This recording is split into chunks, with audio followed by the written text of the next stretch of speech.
બજારની વાતમાં આપનું સ્વાગત છે. હું છું પ્રીતિ દલાલ અને બજારની વાતમાં આજે આપણી સાથે જોડાઈ રહ્યા છે એચડીએફસી સિક્યોરિટીઝ રિટેલ રિસર્ચના હેડ દીપક ચસાની. દીપકભાઈ, ઘણું સ્વાગત છે આપનું.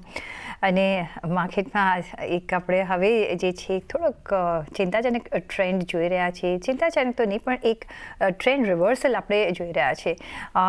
અને એ જે કારણથી આવ્યો છે આપણે જાણીએ છીએ કે વેસ્ટ એશિયામાં જે ટેન્શન્સ અત્યારના ઓવર ધ સમ પીરિયડ જે ચાલી રહ્યા છે, ને હવે એમાં થોડોક વધારે આપણે હવે એક એગ્રેવેશન જોઈ રહ્યા છે. કઈ રીતના તમે જોઈ રહ્યા છો આ એક શું માર્કેટને કારણ આપી શકે છે કરેક્ટ થવાનું? Good afternoon. Markets as it is બહુ ઓવરબોટ હતા. ઓક્ટોબર 23 થી લગભગ નોનસ્ટોપ તેજી રહી છે. એક વર્ષ જેવું પતવા આવ્યું છે. વચ્ચે કરેક્શન્સ બહુ નાના રહ્યા છે. એટલે માર્કેટ્સ ઘણી ઓવરબોટ હતી. હવે એને કારણે આ કરેક્શન્સ એક્સપેક્ટેડ હતું. ઘણા વખતથી લોકોને લાગતું હતું કે માર્કેટ્સમાં કેમ કરેક્શન નથી આવતું, પણ એવા ટ્રિગરની આપણે રાહ જોતા હતા. તો કદાચ આ ટ્રિગર હોઈ શકે છે. અને જે રીતે માર્કેટ્સ પડી રહ્યા છે એ રીતે એવું લાગી રહ્યું છે કે રિસ્ક એપિટાઇટ ફોરેન ઇન્વેસ્ટર્સના થોડા ઘટ્યા છે. એટલે એ લોકોને બી થોડો ડર જેવું લાગી રહ્યું છે. અને એ ખાલી ઇન્ડિયામાં નહીં, મને લાગે છે અક્રોસ ધ બોર્ડ એ લોકોને થોડું ઇક્વિટીમાં હોલ્ડિંગ ઓછું કરવાની ઈચ્છા થઈ હોય એવું લાગે છે. અને બીજી રીતે જોઈએ તો ઇન્ડિયા સ્પેસિફિક કારણો બી છે. ઇકોનોમિક ડેટા જે હમણાં છેલ્લા 4-5 દિવસમાં આવ્યા એ થોડા સોફ્ટ જ આવ્યા છે. તમે કોર ઇન્ફ્રાની વાત કરો ઓગસ્ટની, તો -1.8% આવ્યું. પીએમઆઈ મેન્યુફેક્ચરિંગ જો તો 8 મંથના લો પર આવ્યું. Car sales third consecutive month of year on year fall. Current account deficit બી 1.1% નેગેટિવ આવી છે આ Q1માં.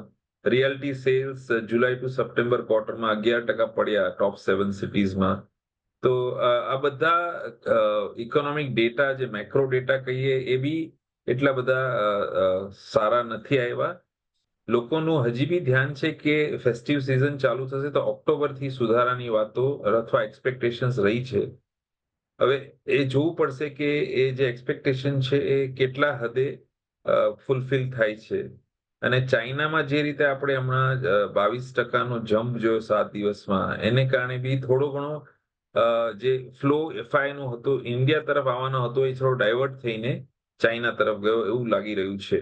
સો આ 4-5 કારણો ભેગા થઈને એવું લાગે છે કે માર્કેટ્સમાં હજી થોડું ડાઉનસાઇડ છે. નીચેમાં કદાચ 25,100 સુધી જઈ શકે આ ફોલમાં. ત્યાંથી એક નાનો બાઉન્સ મળી શકે, પણ કદાચ સસ્ટેનેબલ બોટમને હજી થોડી વાર હોઈ શકે. સસ્ટેનેબલ બોટમને હજી થોડી વાર થઈ શકે છે, તો એ બી હજી પણ આપણે થોડો ફોલ જોઈ શકીએ છીએ. પણ જે પણ વેસ્ટ એશિયામાં જે અત્યારના આપણે જે પ્રોબ્લેમ્સ રાઇઝ થતા જોયા છે ને અત્યારના જે જોર પકડી રહ્યું છે આગળ જતાં, અને પ્લસ જે ચાઇનામાં મેક્રો સ્ટિમ્યુલસ અપાઈ રહ્યું છે, કઈ રીતના ઇન્ડિયન માર્કેટ્સને ફર્ધર અહીંયા અફેક્ટ કરી શકે છે?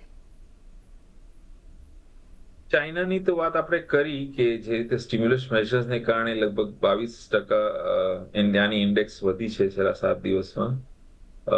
એક સાથે આટલા બધા સ્ટિમ્યુલસ મેજર્સ એક પછી એક લગભગ 4-5 દિવસ એ લોકોએ કન્ટિન્યુઅસલી મેજર્સ આપ્યા, તો એને કારણે આ બહુ મોટો ઇમ્પેક્ટ આવ્યો છે. હવે ત્યાં બી એક્સપેક્ટેશન બિલ્ડઅપ થઈ રહ્યું છે કે ત્યાંની ઇકોનોમીમાં ટર્ન અરાઉન્ડ આવી શકે છે. હવે એ કેટલા અંશે ફૂલફિલ થાય છે જોવાનું રહ્યું. એક મોટો બાઉન્સ જે કહીએ કદાચ પતી ગયો છે ત્યાં બી ચાઇનામાં 1-2% કદાચ આમ તેમ હજી થઈ શકે છે. પછી ત્યાંના જે નંબર્સ છે, મેક્રો નંબર્સ તરફ લોકોની નજર રહેશે કે આ જે રિલેક્સેશન્સ અથવા મેજર્સ આવ્યા છે એનો ઇમ્પેક્ટ કેટલો જલ્દી દેખાઈ રહ્યો છે. મિડલ ઈસ્ટની વાત કરીએ તો ઇન્ડિયાને ઇમ્પેક્ટ બે રીતે થઈ શકે છે. એક તો ક્રૂડ ઓઇલ પ્રાઇસીસ જો વધ્યા જ કરે તો ઇન્ડિયાની કરંટ એકાઉન્ટ ડેફિસિટ છે, ટ્રેડ ડેફિસિટ છે, ઇન્ફ્લેશન છે, એ બધાને નેગેટિવ અસર થઈ શકે છે. અને બીજી રીતે જોઈએ તો જો આ પ્રોલોંગ થાય જે આ બે વચ્ચેનું ડિસ્પ્યુટ છે તો એક્સપોર્ટ્સમાં બી થોડું સ્લો ડાઉન થઈ શકે. એક તો ફ્રેટ રેટ્સમાં ઘણો ઉછાળો રહ્યો છે એટલે માર્જિન્સ એક્સપોર્ટર્સના એઝ ઇટ ઇઝ થોડા ઘટી રહ્યા છે, પણ જો આ લાંબુ ખેંચાશે તો એક્સપોર્ટની ડિમાન્ડ પર બી અસર આવી શકે છે અને એને કારણે ઇન્ડિયાની જીડીપી અને ટ્રેડ ડેફિસિટ પર બી અસર આવી શકે છે. તો જીડીપી અને ટ્રેડ ડેફિસિટ પર પણ આપણે આગળ જતાં અસર જોઈ શકીએ છીએ. તો ડોમેસ્ટિક અને જે જીઓપોલિટિકલ ટેન્શન્સ છે એ અત્યારના આપણને થોડુંક આજે આપણે માર્કેટમાં એના લીધે એક થોડી ડેમ્પનેસ જોઈ રહ્યા છીએ. ક્રૂડ ઓઇલ પ્રાઇસીસમાં તમે કહ્યું કે જો વધે છે તો ભારતની કરંટ એકાઉન્ટ ડેફિસિટમાં વધારો થઈ શકે છે, પણ આપણે ક્રૂડના પ્રાઇસીસ આનાથી પણ ઉપર જતા જોયા છે. અત્યારના આપણે $75 આસપાસ કરી રહ્યા છીએ, આપણે 90+ પણ લેવલ્સ જોયા છે.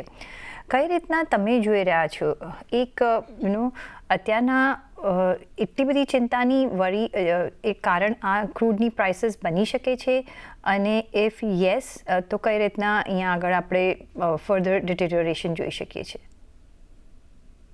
હા, તમે કીધું એમ આપણે આનાથી બી ઊંચા પ્રાઇસીસ જોયેલા છે, પણ મને લાગે છે $80 ઉપર જો સસ્ટેનેબલ રહેશે ક્રૂડ ઓઇલ પ્રાઇસીસ તો આપણને તકલીફ થવાની શરૂ થઈ શકે છે. ઇન્ફ્લેશન આપણે ત્યાં માંડ અત્યારે કંટ્રોલમાં આવ્યું એવું લાગી રહ્યું છે ને એને કારણે રેટ કટની એક્સપેક્ટેશન્સ બધાની થઈ રહી છે.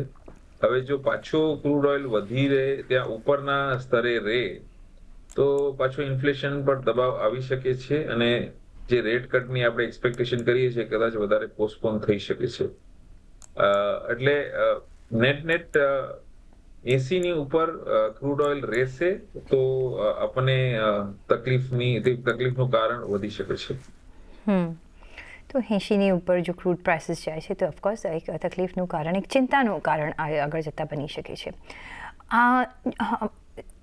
માર્કેટ પોઝિટિવ ટ્રેન્ડ પર હતા જો આપણે વાત કરીએ, અને જ્યારે આ જે સમાચાર આવતા એકદમ નર્વસનેસ ઓફકોર્સ આપણે દેખી રહ્યા છીએ, પણ એમાં જે સેક્ટર્સનું જે વાત કરીએ આપણે તો રિયાલિટીમાં ઘણું બધું દબાણ આવતા જોઈ રહ્યા છે, અને 4.5% દબાણ આપણે જોયું. કઈ રીતના તમે જોઈ રહ્યા છો અહીંયા કોઈ કોઝ ઓફ વરી બની શકે છે? રિયાલિટીમાં જેમ આપણે વાત કરી કે જુલાઈ સપ્ટેમ્બરના સેલ્સ 7 સિટીઝમાં લગભગ 11% ફોલ થયા છે યર ઓન યર. એટલે ઉપરના ભાવથી મને લાગે છે કે ઇન્વેસ્ટર્સ અને એકચ્યુઅલ યુઝર્સ હવે થોડું સ્લો ડાઉન કર્યું છે બાઇંગમાં. આજે શ્રાદ્ધનો પીરિયડ હતો એને કારણે બી થોડી માઇનર અસર આવી શકી હોય આ વખતે, પણ અધરવાઇઝ ઓલ્સો આઈ થિંક ઉપરના લેવલથી રિયલ્ટીના પ્રાઇસીસ જો ઉપર જ રહ્યા કરશે તો ઇન્વેસ્ટર્સને એમાં અપસાઇડ ઓછો દેખાય છે. બીજી રીતે જોઈએ તો જ્યાં શેર માર્કેટ સારી કરી રહી છે તો લોકોને અહીંયા જ વધારે ઇન્વેસ્ટ કરીને કમાવાની ઈચ્છા રહ્યા કરે છે. એટલે પ્રોપર્ટીમાં જે લોકો વધારે પડતું ધ્યાન આપતા હતા એ હવે આ ઊંચા લેવલથી એમને લાગે છે કે કદાચ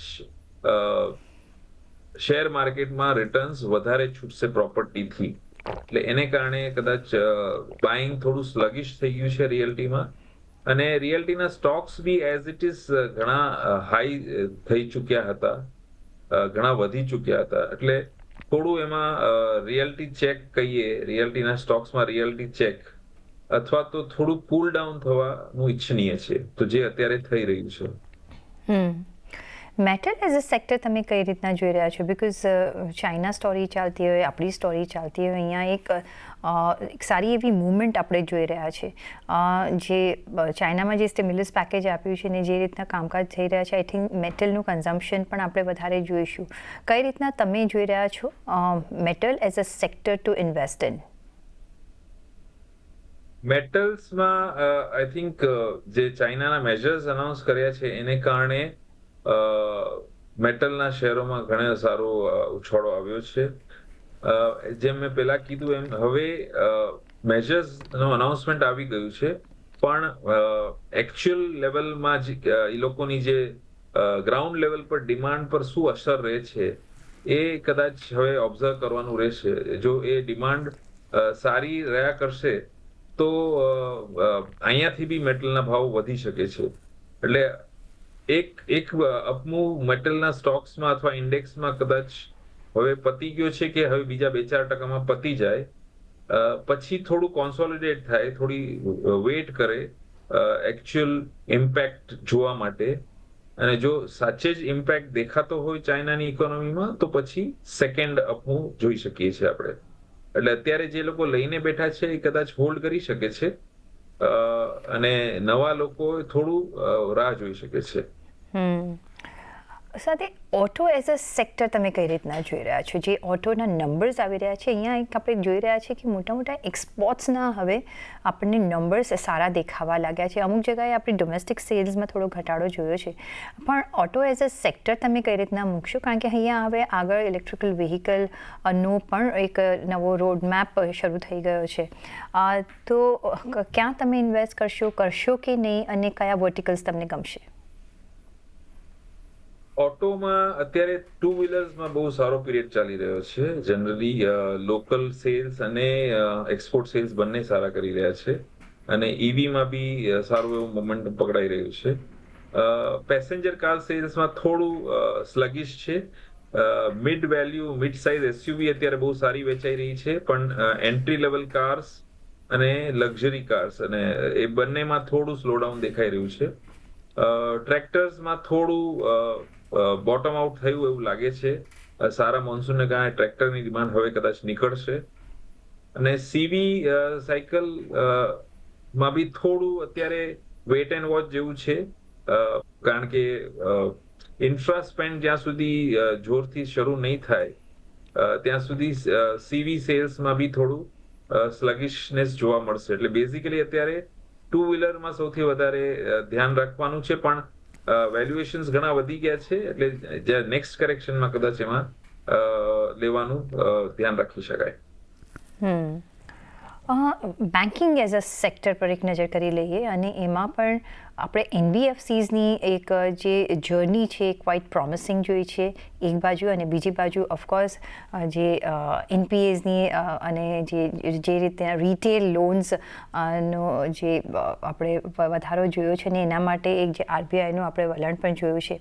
કઈ રીતના તમે જોઈ રહ્યા છો? બિકોઝ જ્યારે રૂરલની એક રિકવરી આવતી હોય છે તો આ પ્લેસીસથી એનબીએફસી સ્મોલ બેન્કિંગથી એક વધારે અહીંયાથી આપણે ઉપાડ જોતા હોઈએ છીએ.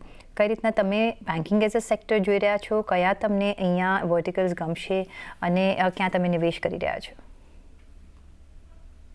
બેન્કિંગમાં અત્યારે આઈ થિંક પીએસયુ અને પ્રાઇવેટ બેંક્સ લગભગ સરખા જ એટ્રેક્ટિવ છે. પ્રાઇવેટ ચાલ્યા નથી, પીએસયુ થોડા ચાલી ચૂક્યા છે, પણ વેલ્યુએશન હજી બી એટ્રેક્ટિવ છે.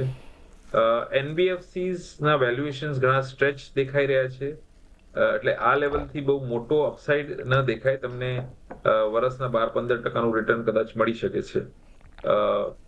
Small finance banks, gold loan companies, capital market intermediate, એ બધાના સ્પેસિફિક ટ્રિગર્સ અને કન્સર્ન એરિયાઝ છે, પણ બ્રોડલી એ બધા બી સારું કરશે. રૂરલ રિકવરી જો આવશે, અત્યારે એક્સપેક્ટ કરી રહ્યા છે બધા, પોસ્ટ મોન્સૂન સ્પેન્ડિંગ શરૂ થશે ને બધું, જો એ રિકવરી આવશે તો એને કારણે માર્કેટ્સમાં જે રોટેશન ઓફ મની વધશે, લોનની ડિમાન્ડ વધશે, ડિપોઝિટ્સ વધશે, એ બધાને કારણે પછી એક ટ્રિકલ ડાઉન ઇફેક્ટ આવશે આખા ફાઇનાન્શિયલ સેક્ટરમાં. વેલ્યુએશન વાઇઝ તમારે ચેક કરતા રહેવું પડશે કે રિલેટિવલી અને એબ્સોલ્યુટ બેઝિસ પર કયા બેંક્સ અથવા એનબીએફસી મોંઘા છે, ચાલી ચૂક્યા છે, અને એ પ્રમાણે પછી સિલેક્ટ કરીને તમારે ઇન્વેસ્ટ કરવાનું રહેશે. દીપકભાઈ, હવે હવે આપણે રિઝલ્ટ સિઝનની શરૂઆત થતાં જોઈશું ફ્યુ ડેઝમાં. કઈ રીતના રિઝલ્ટ સિઝન માર્કેટનો મૂડ ચેન્જ કરી શકે છે ઇફ એટ ઓલ, અને કઈ રીતના તમે આશા રાખીને આગળ ચાલી રહ્યા છો? ક્યાંથી તમને વધારે અપેક્ષા છે? Q2 દરેક વર્ષમાં મોન્સૂનને કારણે એઝ ઇટ ઇઝ બહુ મોટું આઉટ પરફોર્મ કરવાની એક્સપેક્ટેશન નથી હોતી, અને આ વખતે મોન્સૂન બહુ જ અનપ્રેડિક્ટેબલ હતું. જરૂર કરતા વધારે વરસાદ અમુક એરિયાઝમાં પડ્યો છે, ફ્લડિંગ થયા છે, એને કારણે બી થોડા ડિસ્રપ્શન્સ રહ્યા છે. એટલે ઓવરઓલ આઈ થિંક Q2માં બહુ મોટી આઉટ પરફોર્મન્સની આશા નથી અમારે રિઝલ્ટ્સમાં. સિલેક્ટિવલી આપણે જે વાત કરી કે ટુ વ્હીલર ઓટો બહુ સારી પરફોર્મન્સ કરી રહ્યા છે, તો એ બધા અમુક સેક્ટર્સમાં જ્યાં બી પરફોર્મન્સ કંપનીઝના અથવા સેક્ટોરલી જ્યાં ટેલવિન્ડ્સ છે એ બધામાં કદાચ સારા રિઝલ્ટ્સની અપેક્ષા છે. પણ અધરવાઇઝ આઈ થિંક બ્રોડલી Q2માં બહુ મોટી આશા રાખવી ઈચ્છનીય નથી, અને Q3ના એક્સપેક્ટેશન પર જ હવે નજર રાખવી રહેશે. તો અત્યારે તમારે જો નિવેશ કરવું હોય તો તમે કઈ રીતના કરી રહ્યા છો? ક્યાં કશે નિવેશ કરી રહ્યા છો? તમે કેશ પર બેઠા છો or you are waiting for some opportunity? તો એક અહીં ઓપોર્ચ્યુનિટીઝ છે. વેલ્યુએશન વાઇઝ તમને અત્યારના કોઈ સેક્ટર્સ ગમે છે? સેક્ટર રોટેશન વાઇઝ તમને કોઈ સેક્ટર ગમે છે? તો નિવેશ કરવું હોય તો તમે ક્યાં કરી રહ્યા છો? એમાં બે રીતે કરી શકીએ આપણે. એક તો કે જે સેક્ટર્સ અથવા જે થીમ્સ ચાલ્યા નથી હમણાં લેટલી, એમાં આપણે નજર રાખી શકાય. ફોર એક્ઝામ્પલ PSUs છે, ઇન્ક્લુડિંગ ધ ડિફેન્સ સ્ટોક્સ.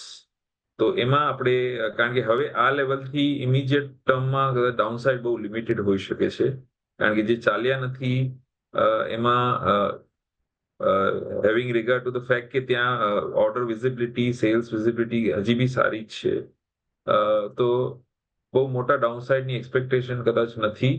તો જે બી સેક્ટર્સ અથવા સ્ટોક્સ ચાલ્યા નથી એમાં એક નજર રાખી શકાય. એમાં એક તો આ PSU ઇન્ક્લુડિંગ ડિફેન્સ આવશે, પછી બેન્કિંગ બી જનરલી ચાલ્યું નથી, બહુ નોમિનલી ચાલ્યું છે. નથી ચાલ્યું એમ બી નહીં કહેવાય, તો બહુ નોમિનલી ચાલ્યું છે. એટલે આ બે સેક્ટર્સ જે ચાલ્યા નથી એના પર નજર રાખી શકાય. બીજી બાજુ જે મેટલ્સ અને પાવર કે જેમાં હજી બી થ્રસ્ટ છે, એટલે ઓન વીક ડેઝ આ બે સેક્ટરમાં રોકાણ કરી શકાય. રિયલ્ટી, FMCG અને કેપિટલ ગુડ્સ થી કદાચ નેક્સ્ટ 1-2 મહિના માટે આપણે દૂર રહીએ તો બી ચાલી શકે, અથવા તો તમારું હોલ્ડિંગ બી તમે થોડું ઓફલોડ કરવા માંગતા હો તો એ બી આઈ થિંક એમાં વાંધો ના હોવો જોઈએ.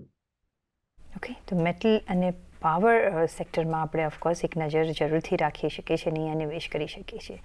મ્યુચ્યુઅલ ફંડ ઇન્ડસ્ટ્રી પર સે જોઈએ તો અહીંયા સતત મંથ ઓન મંથ બેઝિસ પર પણ આપણે નજર કરીએ તો ઇન્ફ્લોઝ વધતા જ જતા દેખાઈ રહ્યા છે. અને કઈ રીતના તમે જોઈ રહ્યા છો? બિકોઝ જે રીતના માર્કેટ્સ વોલેટાઇલ છે, જે રીતના જીઓપોલિટિકલ ટેન્શન્સ ચાલી રહ્યા છે, people prefer to go through mutual funds અને એક રેસ્ટ અશ્યોરન્સ તેમને ત્યાં મળતું હોય છે. કઈ કેટેગરીઝ તમે અત્યારના સજેસ્ટ કરી રહ્યા છો કે આપણે નિવેશ કરવું જોઈએ? મ્યુચ્યુઅલ ફંડ્સમાં એક તો દરેક ઇન્વેસ્ટરે કોમ્બિનેશન રાખવું પડશે, એક પેસિવ ફંડ્સ અને એક્ટિવ ફંડ્સમાં. એટલે તમારે પેસિવ ફંડ્સમાં નિફ્ટી ETF કહીએ કે સેન્સેક્સ ETF કહીએ અથવા નિફ્ટી નેક્સ્ટ 50 કહીએ, એ ત્રણમાંથી એકમાં કે બેમાં તમે એક્સપોઝર લઈ શકો છો, એક અમુક પાર્ટ ઓફ યોર ઇન્વેસ્ટેબલ સરપ્લસમાં. એટલે એ તમારે પેસિવ નું ઇન્વેસ્ટમેન્ટ થઈ ગયું. જે લોકો ઇવોલ્વ ઇન્વેસ્ટર્સ છે એ લોકો સ્માર્ટ બીટા ETF માં બી ધ્યાન રાખી શકે છે, પણ એ આઈ થિંક એ લેટર સ્ટેજની વાત છે. બાકી તમે એક્ટિવ ફંડ્સમાં આઈ થિંક મિડ કેપ અને સ્મોલ કેપ એમાં એક્સપોઝર લઈ શકો છો. એમાં રિસ્ક અત્યારે થોડું વધારે છે, પણ જો તમે SIP બેસિસ પર ઇન્વેસ્ટ કરતા હો તો તમને એવરેજિંગનો ફાયદો મળશે, અને એને કારણે બહુ મોટું ડાઉનસાઇડ જો માર્કેટ પડે બી તો બી કદાચ લિમિટેડ ડાઉનસાઇડનો ફેસ કરવું પડે. એટલે એક્ટિવ અને પેસિવનું કોમ્બિનેશન કરવું આઈડિયલ છે. અને પેસિવ ફંડ્સ બંનેનું તમારે કોમ્બિનેશનમાં તમે મ્યુચ્યુઅલ ફંડ થ્રુ રોકાણ કરી શકો છો. પણ ઓન દેટ નોટ અહીંયા રજા લેવાનો પણ સમય થઈ ગયો છે. તો દીપકભાઈ, ઘણો આભાર તમારો અમારી સાથે જોડાવા બદલ અને આપના વેલ્યુબલ ઇનપુટ્સ અમારી સાથે શેર કરવા બદલ. અને સાથે જ મને પણ આપશો રજા. જોડાયેલા રહેજો CNBC બજાર સાથે. નમસ્કાર.